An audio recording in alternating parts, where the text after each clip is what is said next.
अस्सलाम वालेकुम 10th class. उम्मीद है आप सब घर में खैरियत से होंगे। बेटा मेरा नाम फरहान अहमद है और चूँकि हमारे ऑनलाइन लेक्चर्स चल रहे हैं, मैंने सोचा कि साथ साथ आपको क्लास 10 के लिए कुछ कॉन्सेप्ट्स, कुछ ऐसे चैप्टर्स के लेक्चर्स दे दिए जाएँ जिनका वेटेज कुछ कम है, मतलब कोई बहुत ज़्यादा नहीं है, लेकिन ये है कि बोर्ड पॉइंट ऑफ व्यू से चैप्टर्स इंपॉर्टेंट भी होंगे इंशाल्लाह और साथ साथ मज़ीद लेक्चर्स भी बनते रहेंगे। ऐसे चैप्टर्स को उठाया जाए जो कि इजीली मतलब आप उसको इजीली डिलीवर भी कर सकते हो और आप उसको घर में बैठ के आराम से उसके कॉन्सेप्ट्स क्लियर भी कर सकते हैं। ठीक है जी। तो बेटा 10th क्लास की फिजिक्स का जो मैंने चैप्टर डिसाइड किया है वो है चैप्टर नंबर 11 साउंड, आवाज़। आज का जो हमारा टॉपिक है इस लेक्चर का लेक्चर नंबर 1 इंट्रोडक्शन होगा इस चैप्टर का। ये चैप्टर है क्या चीज़, इसके बारे में इसमें मैं आपके इस चैप्टर के की टॉपिक्स बताऊंगा और इसके बाद इस चैप्टर का वेटेज भी हमारा होगा, मतलब ये है कि बोर्ड में ये चैप्टर कितने मार्क्स का पूछा जाता है और इसमें से क्या क्या कुछ आता है बोर्ड में। की टॉपिक्स हमारा इंट्रोडक्शन के अंदर क्लियर होगा, फिर हम साउंड की जनरल डेफिनेशन करेंगे, नेचर ऑफ साउंड पढ़ेंगे कि ये जो आवाज़ है ये किस किस्म की वेव है, किस किस्म की नेचर रखती है। नेचर क्या होता है चैप्टर 1 में, मतलब चैप्टर नंबर 10 में, क्लास 10 की पहले चैप्टर में इसका बेसिक कॉन्सेप्ट्स मौजूद हैं। फिर हम इसके नेसेसिटी कंडीशन के ऊपर हम थोड़ी डिस्कशन करेंगे और एक छोटा सा एक्सपेरिमेंट के बारे में आपको बताऊंगा जिससे आपको क्लियर होगा कि आवाज़ दरअसल है क्या। चलिए हम अपना ये लेक्चर जो है ना ये स्टार्ट करते हैं। साउंड। अच्छा बेटा आपको याद होगा आपने 9th क्लास फिजिक्स में ब्रांचेस ऑफ फिजिक्स पढ़ा था, ठीक है।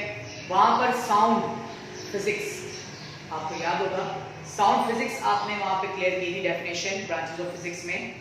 वहां आपको बताया गया था कि आवाज जो है ये एक एनर्जी है और ये एनर्जी एक जगह से दूसरी जगह प्रोपोगेट होती है एक स्पेसिफिक रिक्वायरमेंट के तहत, ठीक है। तो इसके ऊपर आपका पूरा एक चैप्टर है, वहां पे आपको मैंने बताया था कि बेसिकली ये जो चैप्टर है, ये जो डिस्कशन है ये हम क्लास 10th में करेंगे। तो बिल्कुल बेटा ये वही टॉपिक है आपका साउंड इंट्रोडक्शन। इस चैप्टर में हम लोगों ने पढ़ना ही है, इस चैप्टर में हम लोगों ने ये पढ़ना है कि ये आवाज होती क्या है, आवाज पैदा कैसे होती है और ये आवाज की नेचर क्या है और हर आवाज दूसरी आवाजों से कैसे मुख्तलिफ होती है। मतलब साउंड से रिलेटेड जितने भी आपके टॉपिक हैं, जितनी भी जनरल प्रॉपर्टीज हैं इसकी, रिफ्लेक्शन है, रिफ्रैक्शन है और डिफ्रैक्शन भी है इसकी, ठीक है। तो ये तमाम टॉपिक बेटा यहाँ पे जनरल आपके क्लियर होंगे। की टॉपिक्स कौन कौन से हैं इसमें सबसे पहले जैसे मैंने आपको बताया नेचर एंड फीचर्स यानी कैरेक्टरिस्टिक्स ऑफ साउंड, ठीक है। ये टॉपिक होगा आपका। इको क्या होती है, रिफ्लेक्शन ऑफ साउंड क्या होती है, बेसिकली दोनों में थोड़ा सा फर्क है। स्पीड ऑफ साउंड, आवाज की जो रफ्तार है वो कितनी है। जैसे आप कहते हैं ना कि हर एक एनर्जी की अपनी एक स्पीड होती है, जैसे कि लाइट की स्पीड है 3 × 10⁻⁸ मीटर पर सेकेंड, तो इस तरीके से आवाज की जो स्पीड है ये डिफरेंट मीडियम में डिफरेंट होती है। तो ये चला ये टॉपिक में हमारा आएगा। इंपॉर्टेंस ऑफ एक्यूस्टिक्स, देखिए ये बात और इसके अलावा एक्यूस्टिक्स बेसिकली एक नॉलेज भी है, ठीक है, साउंड से रिलेटेड है जिसपे आप साउंड की डिस्कशन करते हैं। और ये जो इसकी अहमियत है एक्यूस्टिक्स की, ये क्या है, हमारी आवाज जो बार बार गूंजती है, ठीक है, इसके ऊपर कौन कौन सी डिस्कशन आती हैं और कौन कौन से हम लोग जो है ना टॉपिक डिस्कस करते हैं यहाँ पे। नेक्स्ट आता है बात ऑडिबल फ्रीक्वेंसी नहीं, काबिल समात आवाज की फ्रीक्वेंसी। मतलब ये है कि हर आवाज सुनी नहीं जा सकती, कुछ आवाजें ऐसी हैं जिनकी फ्रीक्वेंसी इतनी कम होती है कि उन्हें नहीं सुन सकते और कुछ आवाजों की फ्रीक्वेंसी बहुत ज्यादा भी होती है, उन्हें भी सुनना मुमकिन नहीं होता इंसान के लिए। अच्छा, अब ये इंसान जो है और इस तरीकेकार से मुख्तलिफ किस्म के जानवर, इनकी जो फ्रीक्वेंसी रेंज है, इनकी कितनी फ्रीक्वेंसी तक की आवाज को ये सुन सकते हैं। फ्रीक्वेंसी अपनी डेफिनेशन है, ठीक है, वो भी साथ साथ क्लियर होती रहेगी टॉपिक के अंदर। अल्ट्रासाउंड क्या होता है, आपको नाम से आपको कुछ ना कुछ आइडिया हो रहा होगा। अल्ट्रासाउंड होता क्या है, ऐसी आवाजें जिनकी फ्रीक्वेंसी 20,000 हर्ट्ज से ज्यादा होती हैं, बहुत ही बारीक वेवलेंथ की होती हैं, इनकी इंटेंसिटी बहुत ज्यादा होती है। ये क्या है और इनके यूजेस क्या हैं, चलिए ये भी हम क्लियर करेंगे। और फिर सबसे इंपॉर्टेंट हम इस चैप्टर के न्यूमेरिकल्स करेंगे, अल्ट्रासाउंड के यूजेस भी क्लियर करेंगे और फिर सबसे एंड में न्यूमेरिकल्स भी हमारे होंगे यहाँ पे। तो ये बेटा इसका इंट्रोडक्शन था, ब्रीफ इंट्रोडक्शन।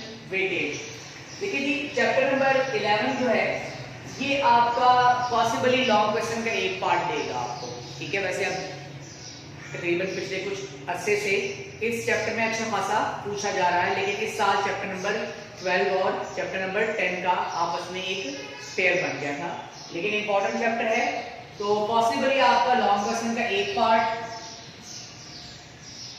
आपका 4 या 5 नंबर का, 4 नंबर का आएगा तो थ्योरी आएगी, वरना फिर न्यूमेरिकल की जरूरत नहीं है, 5 नंबर का होगा। चले हम फर्स्ट करते हैं कि मैक्सिमम मार्क्स, हम इसके मैक्सिमम मार्क्स की बात करें तो फर्स्ट किया कि 5 नंबर की आपकी थ्योरी का एक लॉन्ग क्वेश्चन आ गया, एक पार्ट, साथ में 2 शॉर्ट क्वेश्चंस, या अगर आप 3 कर लें 3 शॉर्ट क्वेश्चंस, मतलब 3 × 2, एक शॉर्ट क्वेश्चन 2 नंबर का तो 6 नंबर का ये हो गया, और साथ में एक एमसीक्यू, ऐसा पॉसिबल है।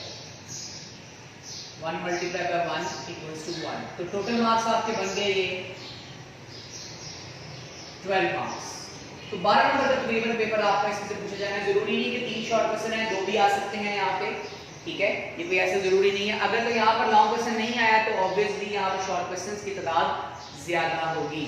अच्छा, एमसीक्यू एक ही, 2 भी आ सकते हैं, कोई भी पॉसिबिलिटी हो सकती है। तो मैक्सिमम हम मार्क्स की बात करेंगे तो वो 12 मार्क्स के आपके बनते हैं, 5, 6 और ये 6, ठीक है, और ये 1, 12 मार्क्स का आपका टोटल इस चैप्टर में से पेपर बनेगा। ये बेटा इसका वेटेज है, इंपॉर्टेंट चैप्टर है बहुत, और यही चैप्टर आपको फर्दर बड़ी क्लास में आपको मजीद टॉपिक के लिए बुनियादी कॉन्सेप्ट्स, बहुत ही जो जनरल आपकी अंडरस्टैंडिंग है यहाँ पे क्लियर होगी। आप रेजोनेंस वगैरह पढ़ेंगे, आप मुख्तलिफ किस्म की वेव्स के बारे में, स्टेशनरी वेव्स वगैरह तमाम टॉपिक जो होंगे बेटा ये सारे आपके वहाँ पे आ जाती हैं। तो चलिए जी स्टार्ट करते हैं हम अपनी डेफिनेशन से। आवाज़ क्या होती है? जैसा मैंने आपको शुरू में बताया कि आवाज़ जो है ये एनर्जी है, ये वो एनर्जी है जो कि किसी ऑब्जेक्ट की वाइब्रेशन से पैदा होती है। मतलब बचपन में हम एक शरारत करते थे, रबर बैंड को हाथ में लगाकर ऐसे खींच के उसको स्ट्रेच हाथ में लाकर उसे ऐसे थोड़ा सा प्लग करते थे और उसके कान के पास लाकर उसकी आवाज सुनते थे, तो वो हमें एक आवाज कुछ ना कुछ सुनाई देती थी। तो होता क्या था कि जब वो रबर बैंड तेजी के साथ वाइब्रेट करता था तो वो आवाज क्रिएट करता था, वो बेसिकली मीडियम में खलल पैदा करता था। अब ये मीडियम क्या होता है बेटा? मीडियम अर्थ पर 3 किस्म के हैं, ठीक है, यहाँ पर मैंने क्लियर कर दिया, सॉलिड, लिक्विड और गैस।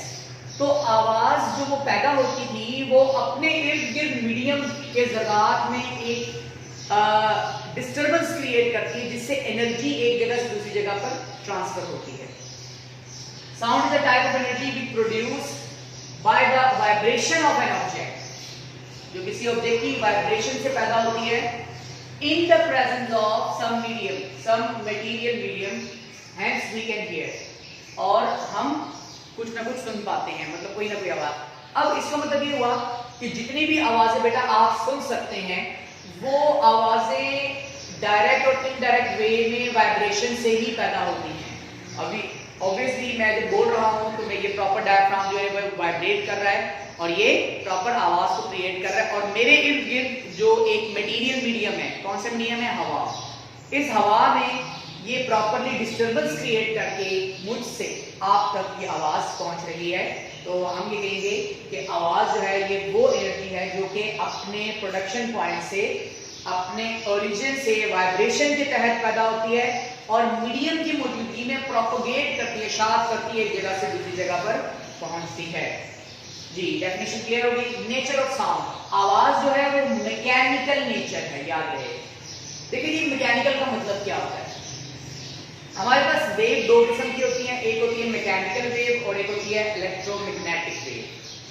ऐसी वेव जिनके गुजरने के लिए या ऐसी एनर्जीज जिनके गुजरने के लिए, ट्रांसफरेंस के लिए सॉलिड लिक्विड गैस का किसी मीडियम का होना जरूरी हो, उसे हम कहते हैं मैकेनिकल नेचर मटेरियल या फिर मैकेनिकल वेव कहते हैं, मैकेनिकल एनर्जी कहते हैं। तो it is an example of mechanical energy, ठीक है। अब मैकेनिकल एनर्जी की भी आगे एक किस्म है चैप्टर नंबर 10 में, यानी कि आपके टेक्स्ट बुक 10 फिजिक्स के पहले चैप्टर में लॉन्गिट्यूडनल नेचर का जिक्र किया, लॉन्गिट्यूडनल वेव का जिक्र किया गया है। इंशाल्लाह इसके कॉन्सेप्ट भी हमारे क्लियर होंगे। जी necessary condition for the production. देखिए जी क्या जरूरी शर्त है आवाज के पैदा होने के लिए? आवाज के पैदा होने के लिए जरूरी शर्त ये है कि कोई ना कोई मीडियम मौजूद हो। मीडियम नहीं है तो आपकी आवाज एक जगह से दूसरी जगह पर प्रोपगेट अशात नहीं हो सकती, उसकी ट्रांसफरेंस नहीं हो सकती। मिसाल के तौर पर जैसे अभी हम आपस में बात कर रहे हैं, हम इस तरीकाकार से चांद पर बैठकर, मून पर बैठकर हम बात नहीं कर सकते। इसकी रीजन क्या है? इसकी रीजन ये है कि वहां कोई मीडियम नहीं है, वो वैक्यूम है, खला है वो। तो आवाज से गुजरने के लिए कोई ना कोई मीडियम होना चाहिए। तो अब आप सोचते होंगे कि सर वहां पर जो साइंटिस्ट होते हैं, ठीक है, जो एस्ट्रोनॉट्स होते हैं, वो कैसे अपनी डाटा को ट्रांसफर करते हैं? वो बेटा बेसिकली वो अपने उस डाटा को माइक्रोवेव्स की सूरत में सैटेलाइट की मौजूदगी में अपना डाटा ट्रांसफर करते हैं और आपस में बात कर रहे होते हैं। ठीक है, आपस में गुफ्तगू हो रही होती है, मैकेनिकल नेचर में नहीं होती, ठीक है, क्योंकि वहां कोई मीडियम नहीं है, खला है, स्पेस है वहां। जी necessary condition for the production of sound, presence of medium, किसी मीडियम की मौजूदगी। The medium should be a solid, a liquid और अ गैस। ठीक है जी, तमाम मीडियम्स में स्पीड ऑफ साउंड डिफरेंट है, जिसका आगे टॉपिक आएगा। ठीक है, प्रॉपर एक टेबल बना हुआ है, इसकी पॉइंट ऑफ व्यू से बहुत इंपॉर्टेंट है। तो ये बेटा जी ये आवाज से रिलेटेड एक जनरल डिस्कशन थी हमारी। जी अब हम आगे बात चलाते हैं कि आवाज की नशरियात के लिए, मतलब इसकी प्रोपगेशन के लिए हमें मीडियम की जरूरत है। तो हम इसको किसी एक्सपेरिमेंट के जरिए समझें। मिसाल के तौर पर आपके पास एक ग्लास जार है, शीशे का एक जार है, मर्तबान है आपके पास। आपने क्या करना है, आपने इस ग्लास जार जिसके साथ आपने एक वैक्यूम पंप भी लगा दिया।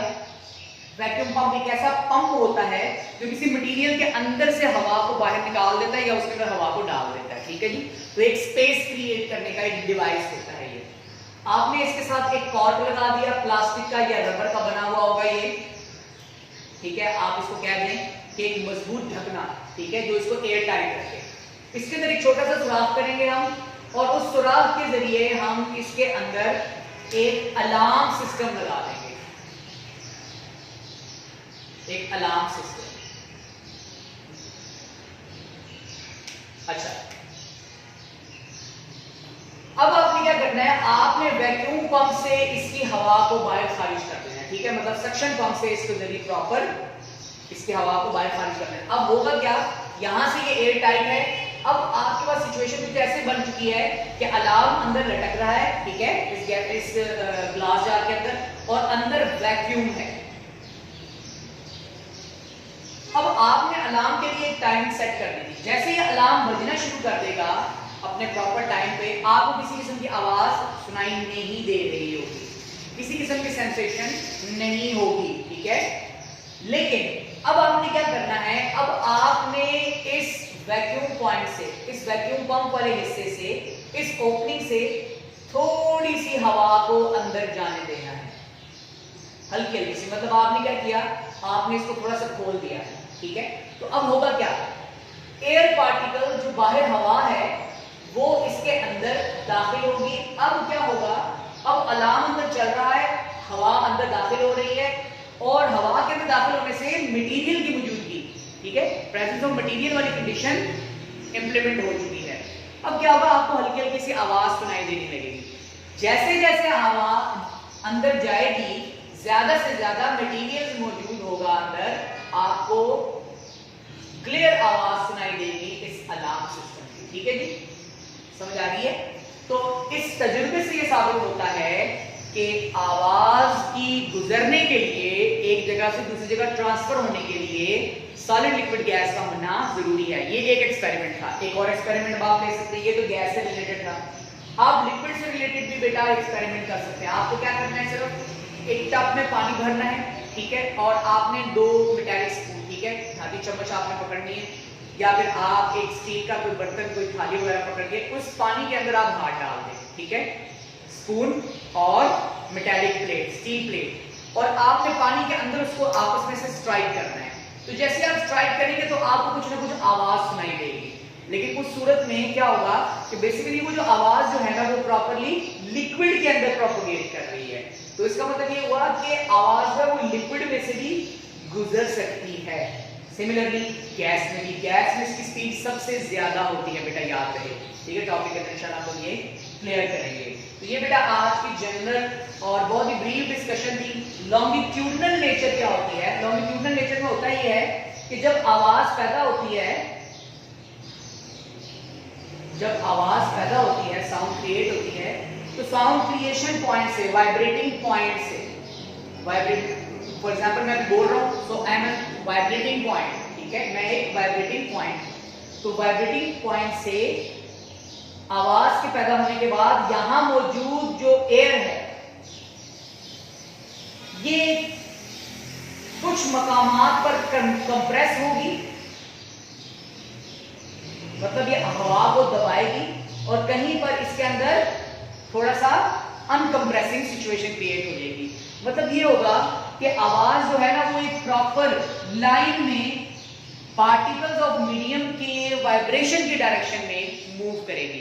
तो इस किस्म की आवाजों को, इस किस्म की वेव को मैकेनिकल नेचर कहते हैं। चैप्टर नंबर 1 के अंदर इसकी डिटेल मौजूद है। इंशाल्लाह हम लोग जब वो चैप्टर क्लियर करेंगे, रिवाइज करेंगे, तो आपको मैकेनिकल नेचर के बारे में दोबारा यहाँ पर रिमाइंड करवाऊंगा कि यही है बेटा वो साउंड वेव। उम्मीद है बेटा कि ये लेक्चर आपको बहुत इजी लग रहा है। ठीक है, और आगे भी मजीद जो टॉपिक आएंगे, रिफ्लेक्शन और ये कैपेसिटिव साउंड, ये बहुत इंपॉर्टेंट टॉपिक है, बहुत इंटरेस्टिंग टॉपिक है। मजीद आपसे ये सवाल पूछा गया जाता है। देखिए कि आज के लेक्चर में जनरल इंट्रोडक्शन था, वेटेज था, और आज सिर्फ डिफाइन साउंड या what kind of sound is, why sound can not propagate in vacuum, मतलब वैक्यूम के अंदर खला में आवाज प्रोपेगेट क्यों नहीं करती। तो इस तरह के आपसे कॉन्सेप्ट्स क्लियर जाते हैं। ठीक है, आप इस चैप्टर के बिल्कुल बेसिक जो 2 से 3 पेजेस है उसकी सेल्फ रीडिंग करें।